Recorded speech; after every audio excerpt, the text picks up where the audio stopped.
My name is Sarah. I'm an ER nurse from a small town in Ohio, and this is the story of the birthday intervention that backfired. We're here because you're selfish, ungrateful, and tearing this family apart. My mother said those words into a microphone in our living room. It was my 30th birthday. Instead of cake, 40 people sat in folding chairs, staring at me like I was on trial. My father held a 3-page list of every mistake I'd made since I was 8, while my sister, Ashley, aimed her phone at my face, live streaming my humiliation to thousands of strangers for content. I didn't cry. I didn't leave. I just sat there, waited for them to finish, and then said 6 words that shattered their world. Funny, I've been recording too. What happened in the next 11 minutes ended 6 relationships in that room and sent my sister running to delete her digital life before she even reached the car. Before we dive into how the worst night in my family's history became my greatest victory, please take a moment to like and subscribe if you believe in the power of the truth. Also, I'd love to connect with you. Drop a comment and let me know where in the world you are watching from right now. To understand why I was sitting in that folding chair, you have to understand the life I was living for 8 years before that night. Let's go back to 3 months before the intervention, to the moment the facade first started to crack. I'm an ER nurse. If you know anything about the ER, you know it's a place of chaos. I spend my days, and mostly my nights, running on adrenaline, caffeine, and the weight of other people's lives in my hands. On this particular Friday, I had just finished a grueling 14-hour shift. My scrubs smelled like a mixture of iodine and hospital coffee. I was sitting in my car in the parking lot, the engine off, just staring at the steering wheel, trying to find the energy to drive home. Then my phone buzzed. 3 times. The first was from my mother, Susan. Sarah, the insurance bill for the house came. Can you handle it this month? Your dad's hours got cut again. The second was from my sister, Ashley. Hey, can I borrow $400? There's this high-end branding course I need to take to scale my TikTok. It's an investment in my future. The third was a text from my father, Robert. No words, just a photo of a roofing invoice for $200. I pulled up my banking app, a familiar, sinking feeling in my chest. I started doing the math I did every single month. Mortgage for my parents, $2,100. Susan's health supplements, $340. Ashley's car payment, because she needed a late model SUV for her influencer aesthetic, $280. Groceries I'd drop off on Sundays, $150. Total, roughly $2,100 a month. That was nearly half of my take-home pay as a nurse. My own life? It was a ghost town. My apartment was furnished with the cheapest IKEA pieces I could find. My fridge held 2 meal prep containers and a bottle of hot sauce. I drove a 2014 Civic with 130,000 miles and a crack in the windshield I couldn't afford to fix. I hadn't taken a vacation since I graduated nursing school. Not a weekend getaway. Not a day at the spa. Nothing. But I never complained. I was raised on my grandmother Martha's stories. She used to tell me that family is the only thing that matters, that we are the safety net when the world gets too cold. I thought I was being the strong one. I didn't realize there's a very thin line between taking care of someone and being taken by someone. The realization started on a Sunday dinner. I showed up at 4 p.m., like always. I prepped the salad, set the table, and washed the dishes that had been sitting in the sink since Friday. By the time the food was served, I was exhausted. Susan was glowing. She was telling Robert about Ashley's personal brand. She hit 5,000 followers, Bob. She's going to be a star. My father nodded like Ashley had just won a Nobel Prize. I cleared my throat, trying to share a small piece of my own life. I got promoted last week. I'm a charge nurse now. It's a lot more responsibility. My mother didn't even look up from her mashed potatoes. That's nice, honey. Can you pass the gravy? Then Ashley walked in 45 minutes late, carrying a $40 bottle of wine, bought, I'm sure, with the $400 I just Venmo'd her. She got a standing ovation, a hug from Mom, a proud of you from Dad. I noticed she was wearing a pair of vintage pearl earrings. They looked hauntingly familiar. Those are beautiful, Ashley, I said. They look just like Grandma Martha's. Ashley shrugged, tossing her hair. Aunt Linda gave them to me. She said Grandma didn't want them anymore. Said they were just gathering dust. I felt a cold shiver. Grandma Martha wore those pearls every single time I visited her at the assisted living facility. She called them her luck. She wouldn't just give them away. I looked at my mother, but she was suddenly very busy scrubbing a spot on the tablecloth. I let it go. That's what I did back then. I let things go. I chose peace over the truth every single time. Until 2 weeks later. I had forgotten my jacket at my parents' house and stopped by on a Tuesday evening to grab it. The back door was unlocked. I stepped into the mudroom and heard voices coming from the kitchen, Susan and Ashley. I was about to call out, but then I heard my name. "We do it on her 30th birthday." Susan's voice was sharp, clinical. "Everyone will be there. We sit her down and tell her the truth. She's become selfish. She uses her money to control us, to make us feel inferior, and we're done walking on eggshells." My heart stopped. I felt like I had been punched in the gut. "I'm going to film the whole thing," Ashley chimed in, sounding giddy. "This is exactly the kind of raw content my page needs. Exposing my toxic sister. It'll go viral." There was a pause. "What if she stops paying the mortgage, Mom?" Ashley asked. My mother laughed. It was a sound I'll never forget, the sound of someone who owns you. "She won't. She didn't stop when I forgot her graduation. She didn't stop when your father told her that nursing was just cleaning up after people. She's trapped by her own guilt, Ashley. She needs us to need her, and even if she tries to walk away, 40 people will have just watched us beg her to change. She'll be the villain of this town. She has nowhere to go."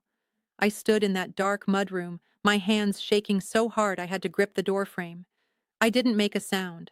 I backed out, got into my cracked windshield Civic, and drove until I was miles away. I realized then that my family didn't love me. They loved my paycheck. They loved the security I provided. And now they were planning to destroy my reputation, the one thing I had worked so hard to build in this small town, just to keep me under their thumb. They thought they had me in a corner. They thought I was the same girl who would just let it go. They were wrong. After driving aimlessly for an hour, the world feeling like it was tilting on its axis, I ended up in a dimly lit parking lot outside a 24-hour diner. My breath was coming in ragged gasps. I wasn't just hurt, I was terrified. In a small town like ours, your reputation is your credit score, your social life, and your career all rolled into one.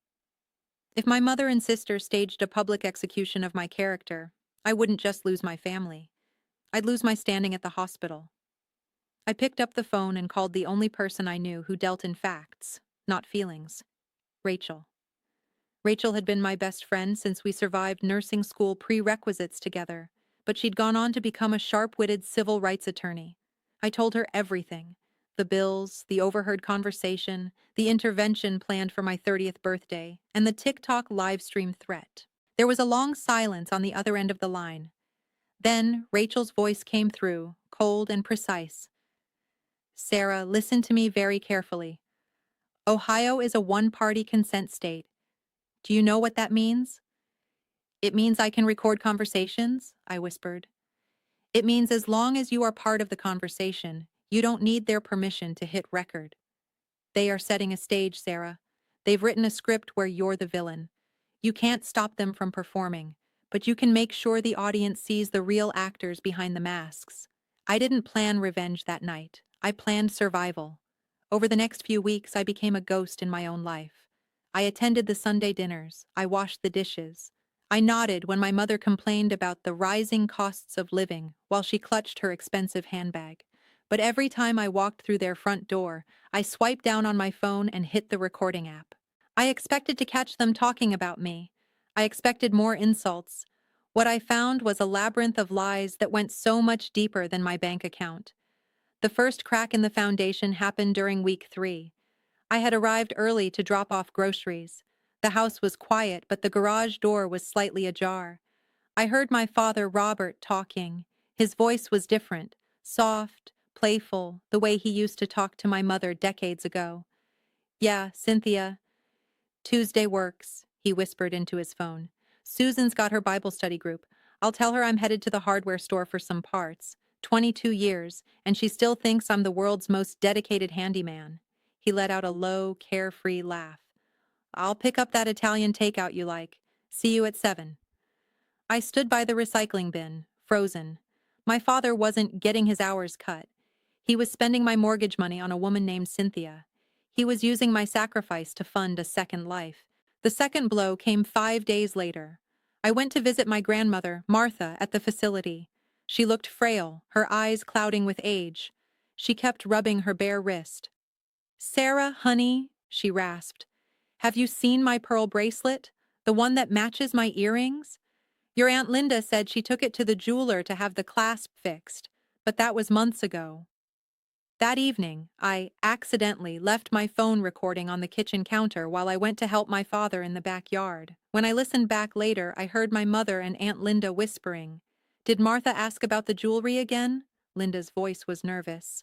"She's old, Linda. She forgets," my mother snapped. "Besides, that bracelet fetched $800 at the pawn shop. That's 2 months of extra expenses handled. Just tell her the jeweler is waiting on a part from Europe. She'll believe anything." "What about Sarah? She's the only one who really pays attention to the old lady." "Sarah's too busy working double shifts to pay our bills to notice a missing bracelet. Let her keep playing the martyr. It suits her." By the time my birthday week arrived, my phone was a landmine of audio files. I had labeled them insurance. File 1, Robert's 22-year affair. File 2, Susan and Linda's theft from a defenseless grandmother. File 3, my sister, Ashley, laughing with my mother about how useless her husband Tyler was, calling him a placeholder until she moved to a bigger city. The weight of the secrets was crushing me. I felt like a double agent in a war I never asked to fight. Every time I looked at Tyler, a man who worked manual labor in the heat just to buy Ashley the designer bags she flaunted, I felt physically ill. Every time I saw my mother praising the Lord at Sunday dinner, I thought about the $14,000 she had hidden in a private account while I ate ramen to keep her lights on. 2 days before the party, Rachel met me at a coffee shop. She handed me a small, matte black Bluetooth speaker. "It's small enough to hide in a purse, but loud enough to fill a ballroom," Rachel said. She looked me dead in the eye. "Sarah, once you press play, you can't unring this bell. Your family as you know it will be gone. Are you ready for that?" I looked at my reflection in the window, the dark circles under my eyes, the worn-out scrub top, the woman who had been bled dry by people who were supposed to protect her. "My family was gone the moment they decided to turn my 30th birthday into a public execution," I replied. "I'm not destroying them, Rachel. I'm just stopping the lies from protecting them." I backed up the files to the cloud. I sent a copy to Rachel. I charged the speaker. I was no longer the victim. I was the witness. And the trial was about to begin. The driveway was packed. As I pulled up to my parents' house at 6:15 p.m., cars lined the curb for an entire block. It looked like a celebration, but as I stepped out of my car, the air felt heavy, like the static before a storm. I checked my phone. Battery, 100%. Bluetooth, connected. I took one deep clinical breath, the kind I take before a code blue, and walked inside. The living room had been transformed. The furniture was cleared out, replaced by 4 rows of folding chairs. At the front of the room stood a chrome microphone on a tripod, and there, taped to the wall, was the banner. "We love you enough to tell the truth." I scanned the faces. 40 people. My supervisor, David, was in the second row, looking uncomfortable. My colleague Jennifer was beside him, her brow furrowed. Neighbors, cousins, and Susan's Bible study friends sat in a hushed circle. In the corner, Ashley stood behind a tripod, her phone mounted and the red Live icon glowing. She was broadcasting my life to the world. My mother, Susan, gestured to a single empty chair in the front row, center stage, the defendant's seat. I sat down. Susan stepped to the mic. She wore her Sunday best, a cream blouse that screamed innocence. "Thank you all for coming," she began, her voice trembling with practiced emotion. "We're here because we love Sarah, but love requires honesty. Sarah, honey, you've become cold. You use your success to look down on us. You use the money you give as a leash to control this family.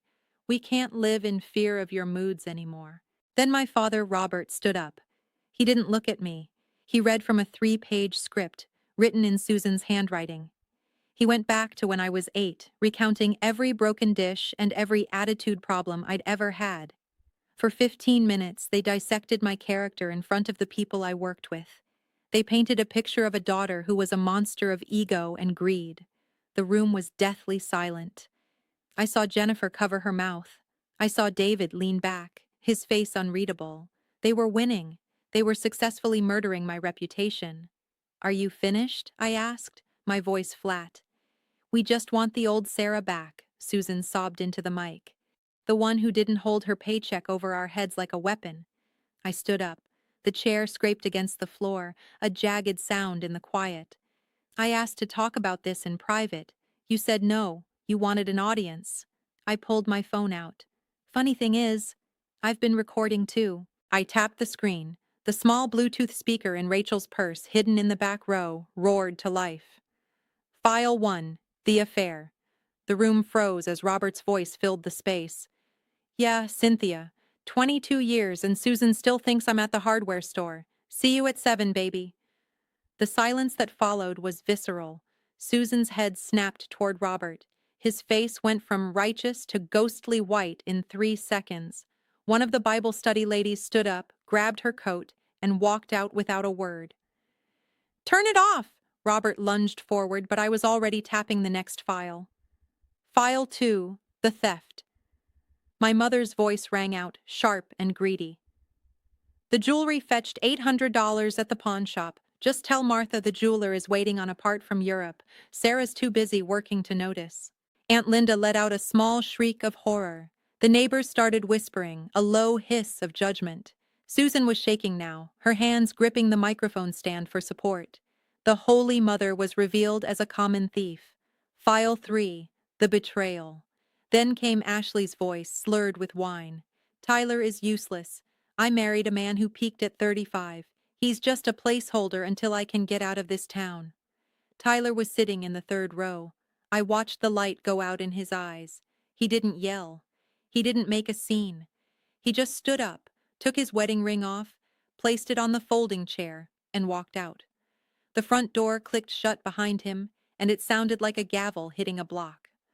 Finally, I played the smoking gun, the recording of Susan and Ashley planning this very night. If she cries, even better. It proves she's unstable. She won't stop paying the mortgage if 40 people call her a villain. I turned off the speaker. I looked at my mother, who was now standing alone at the front of the room. The banner behind her felt like a joke. "The mortgage? The insurance? Ashley's car payment?" I said, my voice carrying to every corner of the room. "They're done. I've already canceled the transfers. You wanted a life where I didn't control you with money? Congratulations, you've got it." I turned to the crowd. "I'm sorry you were invited to a hit job instead of a party." David, my supervisor, stood up. He walked over to me, ignored my parents entirely, and put a hand on my shoulder. "Sarah, I've seen you save lives at 3 a.m. I know who you are. This," he gestured to the room, "this only makes me respect you more for surviving it." I walked out of that house with Rachel. I didn't look back at the wreckage. Behind me, I could hear my mother screaming at my father, and Ashley sobbing as she realized her viral content had just destroyed her life. I drove home in the quiet of my old Civic. I went to my banking app and hit confirm on the final cancellation. For the first time in my adult life, I wasn't an ATM. I wasn't a scapegoat. I was just Sarah. The truth didn't destroy my family. It just revealed that the family was a house of cards held together by my bank account. And tonight, I finally let it fall. 1 year later, I'm 31, and the silence in my life is finally peaceful. I've learned that boundaries aren't walls. They're doors that only you can unlock. True family doesn't bleed you dry. They help you grow. If this story resonated with you, please like, subscribe, and comment below. Have you ever had to choose between keeping the peace and keeping yourself? Your support helps me share more truths. Thank you so much for listening and for being part of this journey. Until next time, stay strong and stay true to yourself. Goodbye.